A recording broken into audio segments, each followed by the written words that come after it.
The African savanna is one of the largest and most complex ecosystems on Earth.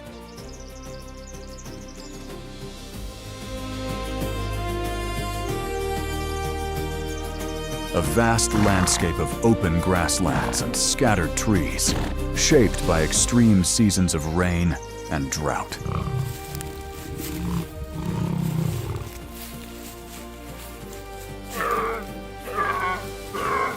Here, water is never guaranteed. Food is never constant, and survival depends on adaptation.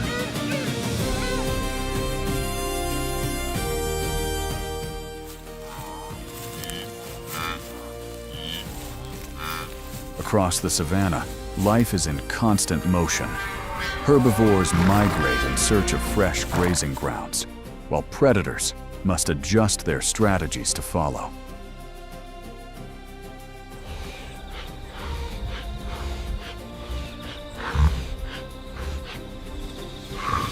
In this environment, no species can exist without competition.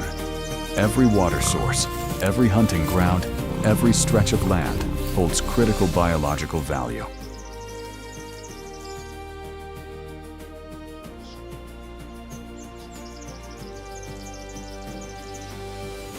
The savanna is not merely a place to hunt. It is a space where survival strategies are formed, tested, and refined over generations.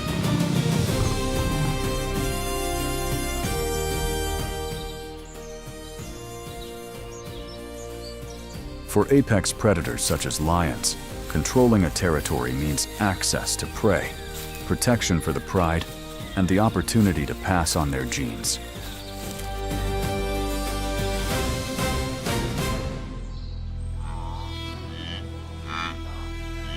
Territory here is not defined by visible borders. It is shaped by ecological pressure, resource availability, and the relentless force of natural selection.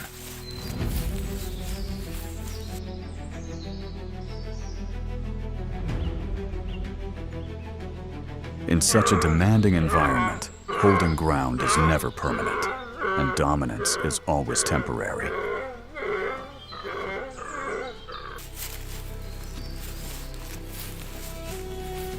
Within this vast ecological system, lions stand out not only for their physical strength, but for their complex social structure and highly developed territorial behavior.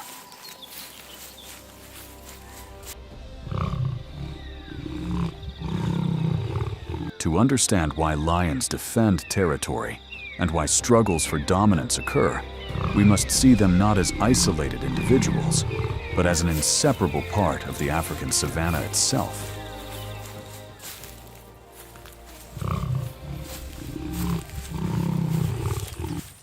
And from here, the story of territory and dominance among lions begins.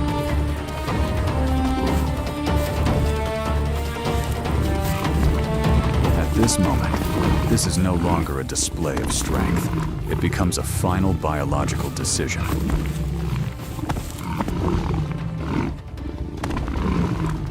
Bodies weighing more than 180 kilograms collide, not in chaos, but through movements shaped by thousands of generations of evolution.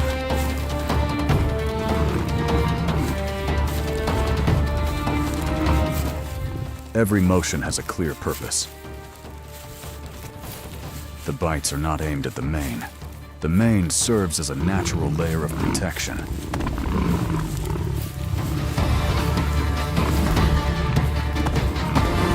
Instead, the targets are precise. The shoulder, the side of the neck, and most critically, the forelegs.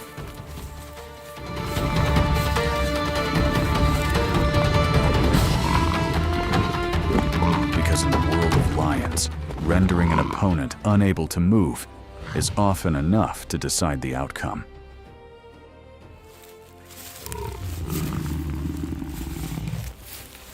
When one side withdraws, the confrontation ends almost immediately.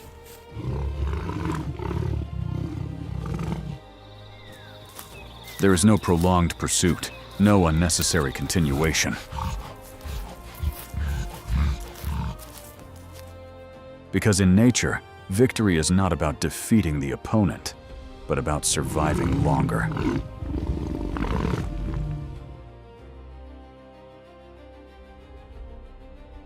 On the African savanna, territorial confrontations among lions are not expressions of violence, but high-level survival decisions.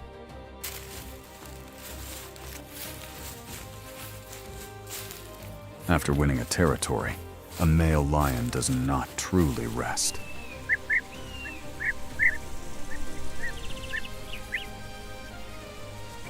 Victory marks the beginning of a far more demanding phase of his life.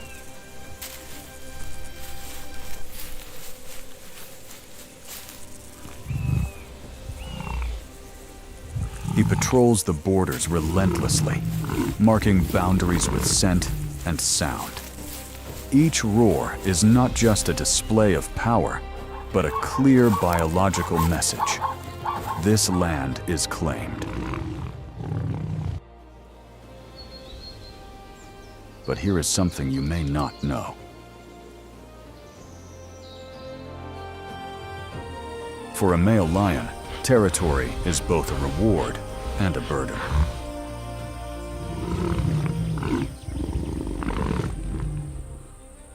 To hold it, he must remain constantly alert, watching for rival coalitions, younger, stronger males testing his resolve.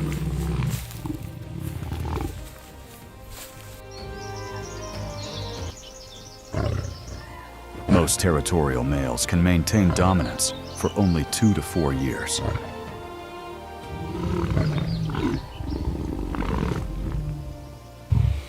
This is not weakness, it is biology. In the lion's world, power is temporary by design. As physical condition declines, the balance inevitably shifts in favor of the next generation.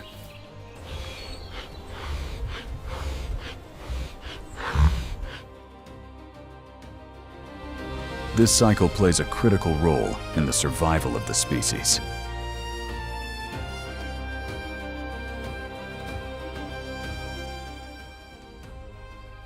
It ensures genetic renewal, preventing stagnation within the population.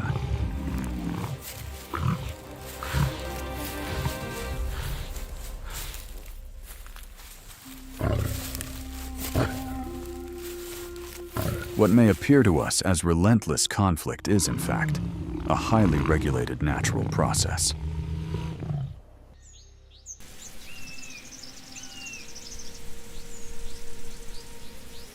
Even after securing territory, a dominant male's role remains limited.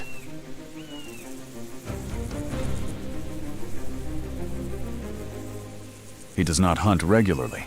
Instead, his primary function is protection, defending the pride from external threats and maintaining stability within its boundaries.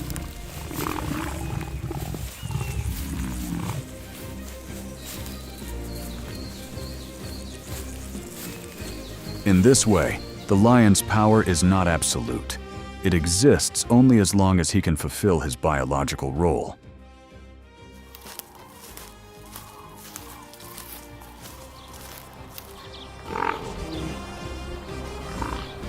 And when he can no longer do so, nature makes no exceptions.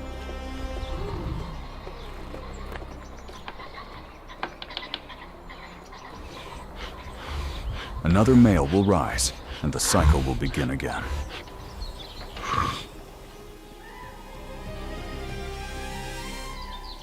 In the African savanna, there is no concept of victory without consequence, only survival, balance, and the quiet certainty that all power has limits.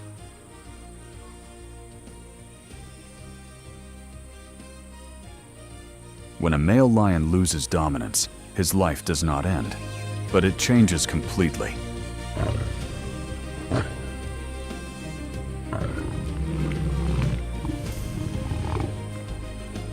Once driven from his territory, a former dominant male becomes nomadic. Without access to a pride, he must now rely entirely on himself.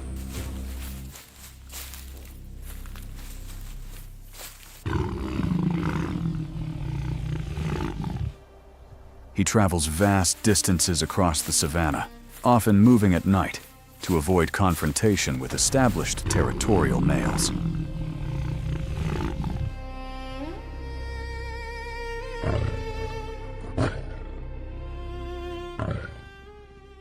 This phase is one of the most dangerous periods in a lion's life.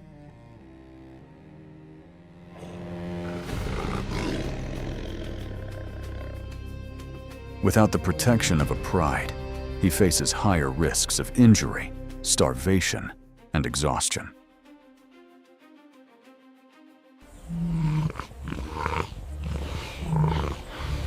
You may be surprised to learn that many displaced males do not immediately seek another territory.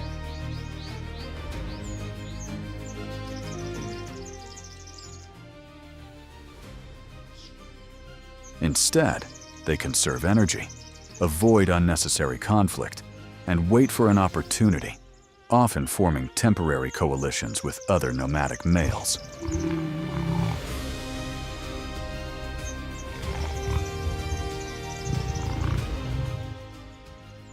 These alliances are not based on loyalty, but on mutual biological advantage.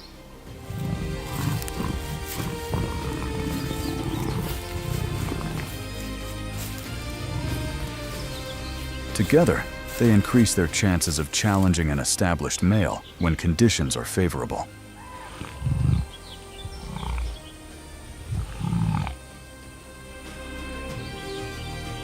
On the African savanna, few prey animals present a greater challenge to lions than the African buffalo.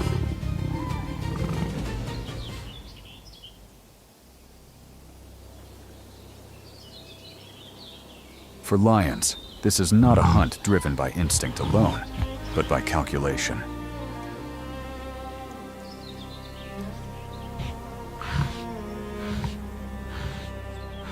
Massive in size, armed with powerful horns, and protected by the strength of the herd, the buffalo is not a target chosen lightly.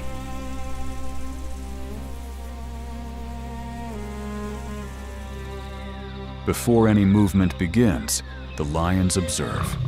They do not rush. They wait.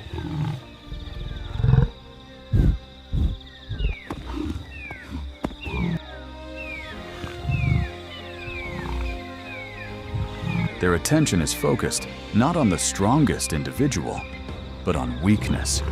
A slower step, a moment of separation, a break in formation.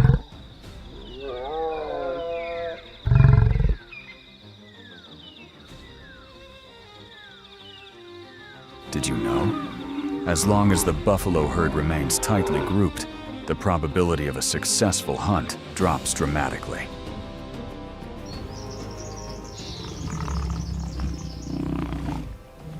For lions, the first objective is not to attack, but to divide.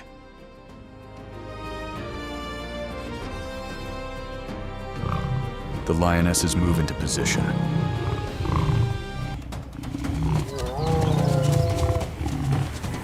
They spread out, low to the ground, forming a wide arc around the herd. One group applies pressure from behind, forcing movement.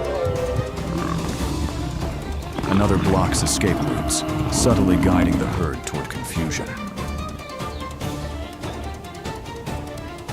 Each movement is deliberate, each position chosen to disrupt the herd's unity. What may appear to be a violent struggle is, in fact, a finely tuned survival process.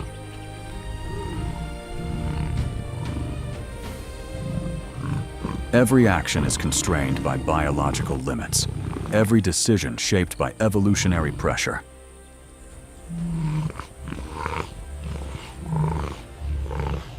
There is no excess movement, no unnecessary risk, only adaptation in real time.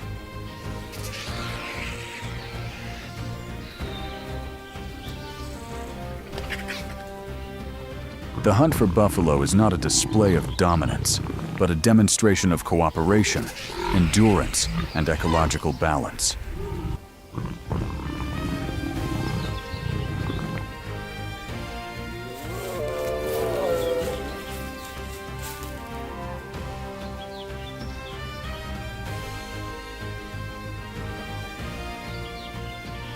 As the dust begins to settle, the savanna grows quiet once more.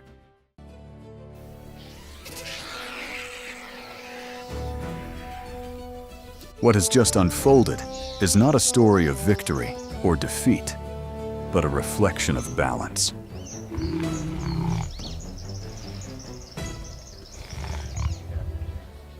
In this landscape, every decision carries consequence, and every outcome reshapes the rhythm of life.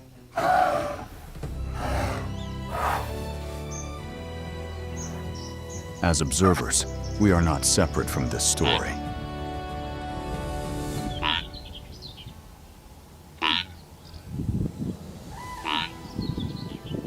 If this moment made you pause, reflect, or see the wild a little differently, we invite you to share your thoughts.